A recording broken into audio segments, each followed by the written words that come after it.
You know what's funny? People pray for change like they're ordering from a menu. Yeah, I'll take a better life, hold the pain, extra blessings on the side. Cute, real cute. They kneel, they whisper, they cry into the void, and when nothing happens overnight, they start thinking maybe God's got them on hold. Or worse, maybe he forgot. But see, when God finally does speak your name, it doesn't sound like what you expect. It doesn't echo like a choir. It lands more like a knock, hard, disruptive, and just loud enough to wake up everything inside you that's been playing dead. Most people don't understand what it means to be called. They think it's a title, a platform, maybe even fame, but that's the illusion. That's the glitter they sell you to distract you from the truth. Being called is a disruption. It's a divine interruption. Like someone yanked the cord on your perfectly curated life and flipped. All the lights on. And suddenly everything you built with your bare hands starts shaking. The job, the relationship, the reputation. All of it. Because calling doesn't enter through the front door with a bouquet, kicks it in and starts flipping furniture. You don't get to stay comfortable. Not when your name's been spoken from the other side. That name isn't the one they call you at work or the one on your social media. I'm talking about the real name. The one your soul recognizes but your ego fears. That name carries weight. It comes wrapped in fire, not flowers. It comes to destroy the version of you that's settled. And don't get me wrong, that version served a purpose. It got you through the chaos. It helped you survive. But it wasn't meant to stay. And the longer you wear it, the heavier it gets. Until God says, enough. Time to remember who you are. Now here's where it gets twisted. That moment when he speaks your name, it doesn't bring peace. It brings pressure. People think they're going to feel holy and chosen and all lit up. No, you feel crazy. You feel exposed. You feel like someone cracked your ribs open and shoved truth into your chest. And everything inside you starts rearranging without your permission. You look around at your life and suddenly it's too smally, too shallow, too scripted. You can't fake it anymore. Can't smile through it. Can't sleep through it. Because once the calling hits, pretending becomes painful. And pain, oh yeah, that's the part nobody warns you about. The ache of awakening. The grief of becoming. Because when God calls you out, he's not just handing you a mission, he's asking for a funeral. A burial of your old self. Of your excuses, your timelines, your illusions of control. He doesn't come asking what you're willing to offer, he comes to collect. And the cost is everything you thought you couldn't live without. You won't lose it all at once, that would be too easy. No, you'll lose it in layers. Slowly. Meticulously, until one day you look in the mirror and don't recognize who you used to be, and you don't want to. But in the beginning, oh, it feels like betrayal, like divine betrayal. You wonder why the moment your name was spoken, the storms and why the moment you said yes, the door slammed.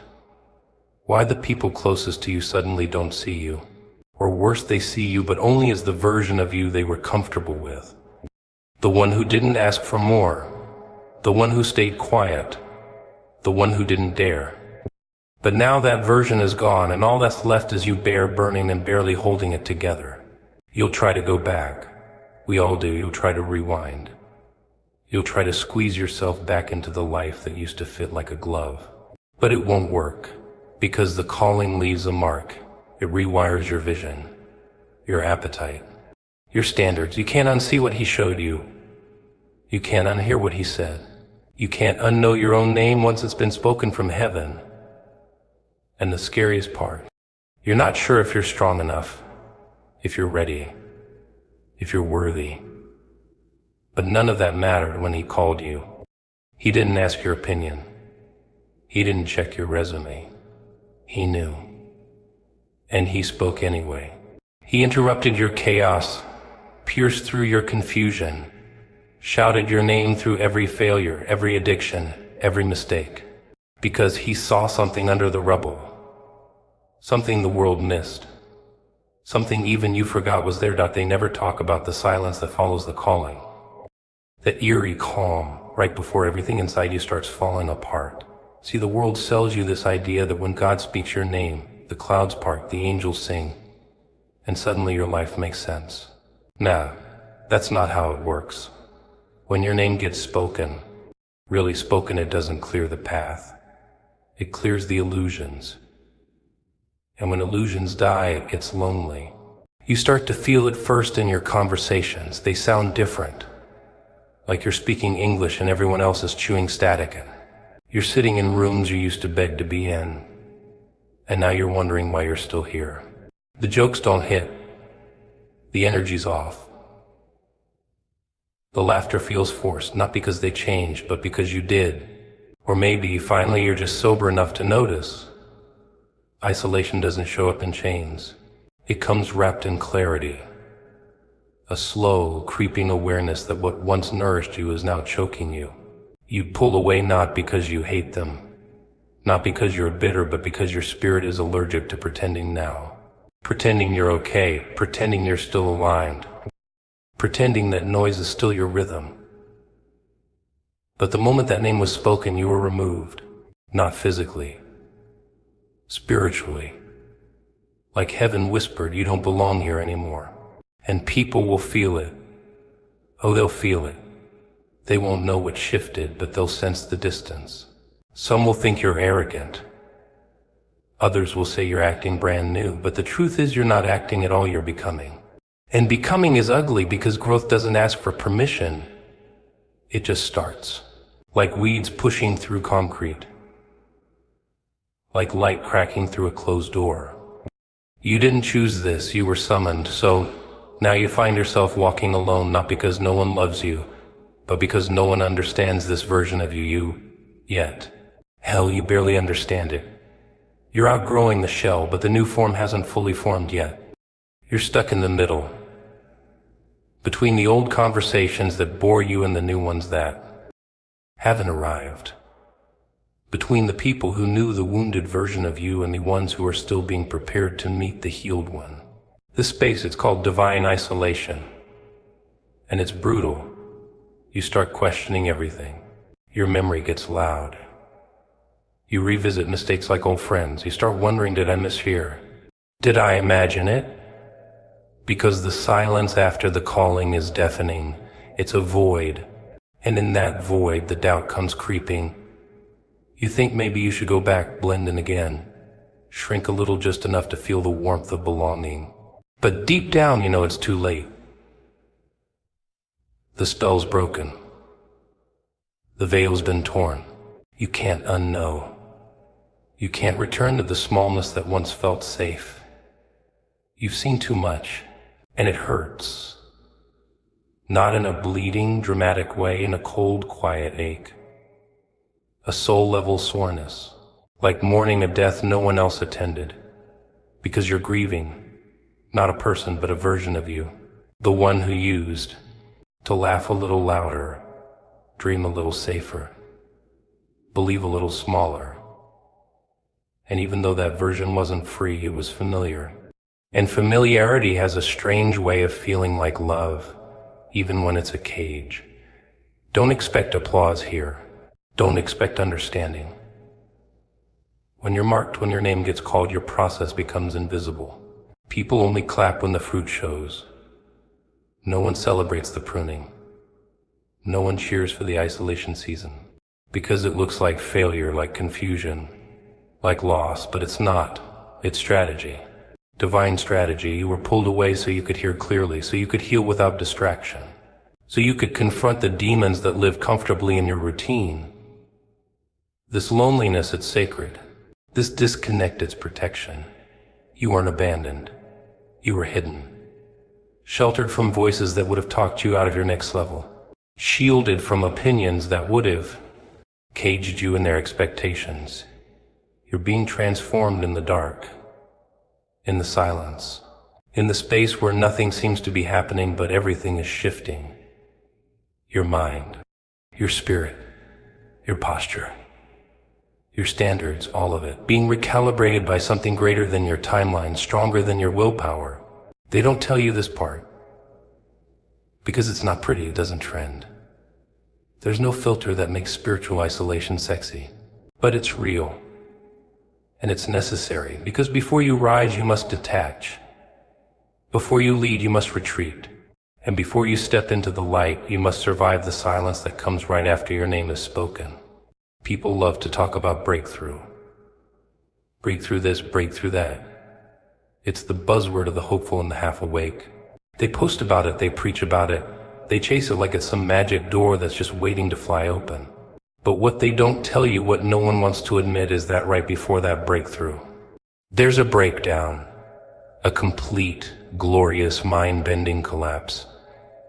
And if you don't understand that, if you're not ready for that, you'll mislabel your greatest turning point as a failure. See, when God starts rearranging your life, He doesn't politely knock on the door and ask for a little room. He clears the table, sweeps the pieces off the board, wipes everything out until you're standing in the rubble of what you thought was solid. And it hurts. Oh, it hurts like hell. Because He doesn't break what's weak, He breaks what's strong. What you built, what you trusted, what you clung to when everything else felt shaky. He breaks that. You ever had life hit you so hard you couldn't even cry? Just sat there blinking at the wall, wondering how it all went so sideways. That's not just life, that's the divine reset. And it doesn't feel holy, it feels violent, confusing, unfair, because it attacks your rhythm, your identity, your security. One day you're stable, and the next day you're spiraling. People think something must be wrong with them. But no, something's right. Something's finally being confronted. But the ego doesn't like that. No. The ego fights to stay in control. It whispers, this isn't spiritual, this is sabotage. And it's clever, because it knows exactly how to make you question everything. Make you think maybe you missed your shot. Maybe you're being punished.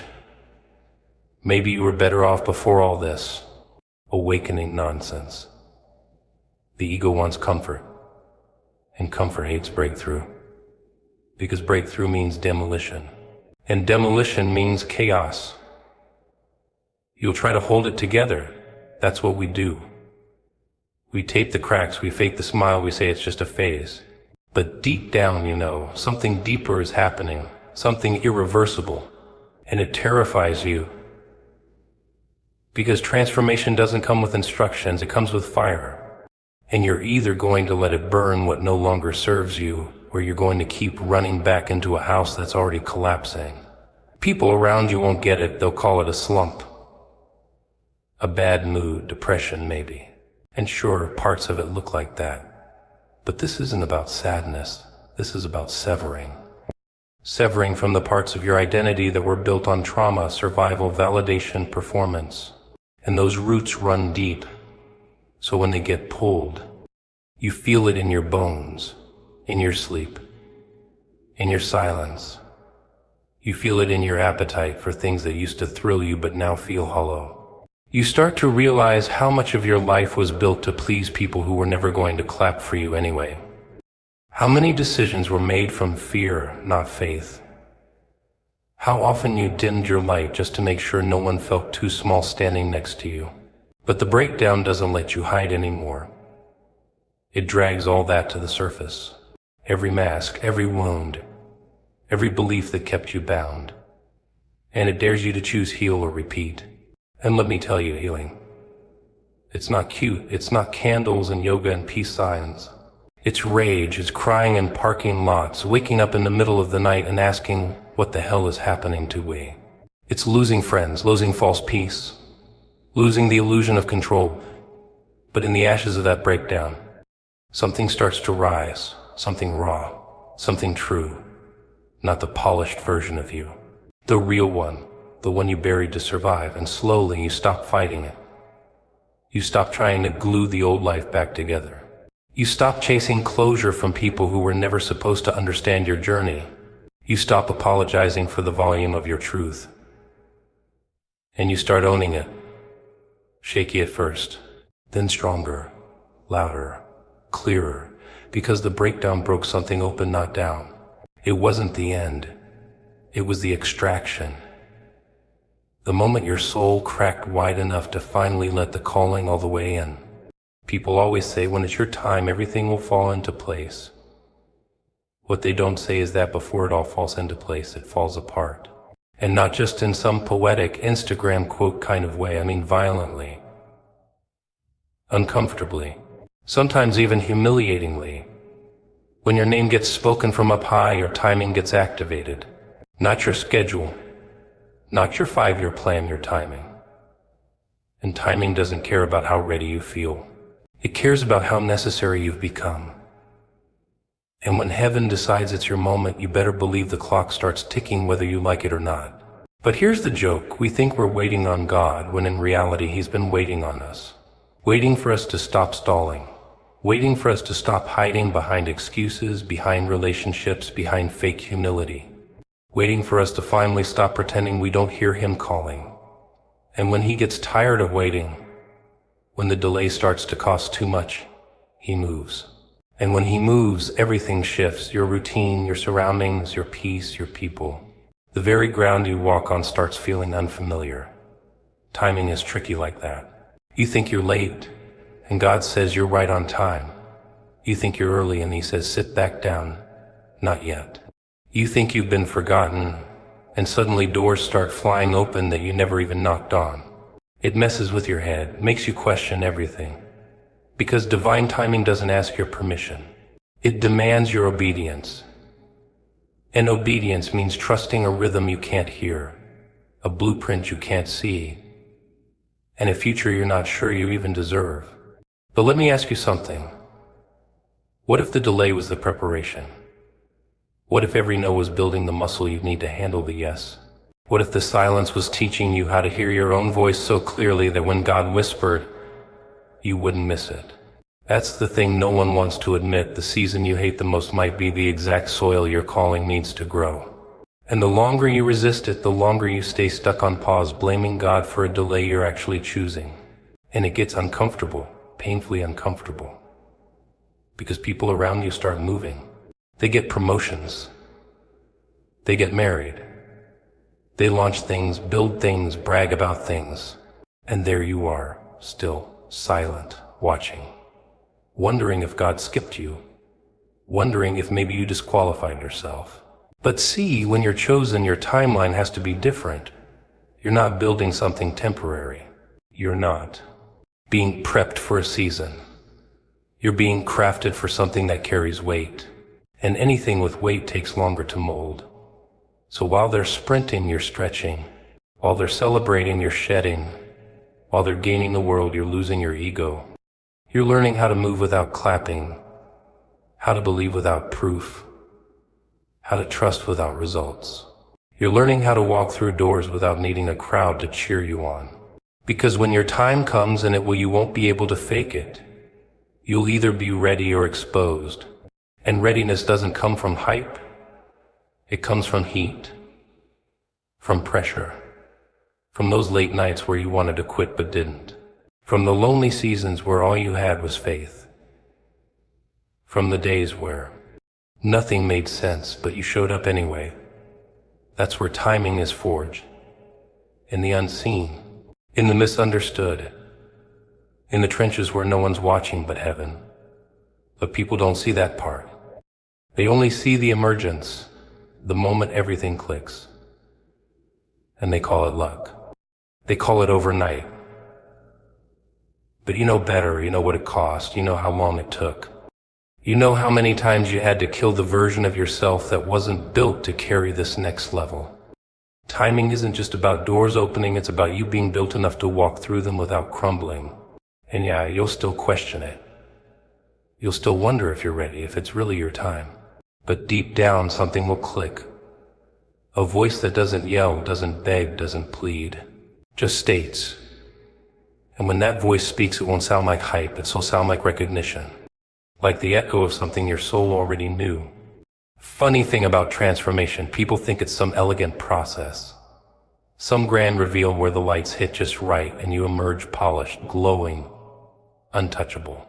They think once you hear your name called, once you know you're chosen, that suddenly the path clears and the applause begins. But no, that's not how it works. You want the truth. Once your name is spoken, the real fight begins. Not outside, inside. You see, the first thing that gets exposed isn't your potential.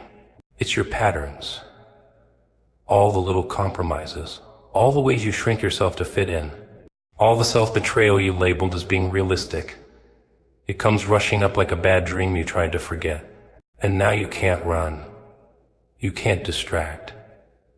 Because the light that called your name, it's not just to elevate you. It's to reveal you. And most people aren't ready for that. They want the crown without the mirror. They want the platform without the purification. But you can't carry divine purpose with dirty hands. That calling, it costs something. It demands the death of the old self, the performer, the pleaser, the wounded child seeking applause in empty rooms. That version of you can't come, not where you're going. And it hurts like hell. Because you've been that version for so long you forgot it wasn't the real you. You wore it like skin. You decorated it, defended it. But deep down you knew that mask was cracking. So now the work begins. The real work, not branding, not followers, not fake productivity. The kind of work that makes you sweat in your soul. The kind that breaks cycles. The kind that reprograms every lie life taught you about your worth. And you'll want to quit. Of course you'll want to quit. Because healing is inconvenient. It messes with your schedule. It cancels your comfort zones. It makes you look in the mirror and admit, this version of me can't stay. And don't expect people to cheer you on, because the moment you change, you challenge everything around you. You threaten their comfort. Your evolution shines a light on their stagnation. So they'll label it, call you distant, call you difficult, say you're acting different. And they're right. You are different. You're no longer available for the cycle. No longer volunteering for your own suffering. No longer willing to carry dead weight just to keep the peace. You'll walk alone for a while. Let that sink in. Not because you're unworthy of love, but because your spirit's undergoing surgery. And not everyone can be in the room for that. This part of the journey, it's sacred. It's silent. It's surgical. And you don't want people touching your transformation with dirty hands. You don't want opinions from people who've never built what you're building. You don't need advice from someone who's never stood where you're standing. And here's the twist, the old version of you will fight for survival. It will whisper things like, at least you were liked. At least you fit in. At least you weren't alone. And you'll be tempted to water yourself down. To go back to what felt familiar, even if it was killing you. But don't. Because you weren't called for comfort. You were called for impact, and impact requires integrity, not image, not imitation, just raw, unfiltered, unedited truth. And that truth, it's messy. It doesn't always sell, doesn't always trend, but it frees you from the fear, from the facade, from the pressure to be everything to everyone. When you start walking in that truth, something wild happens. You stop asking for permission. You stop begging to be seen. You stop performing for people who wouldn't recognize your value even if you tattooed it on your face.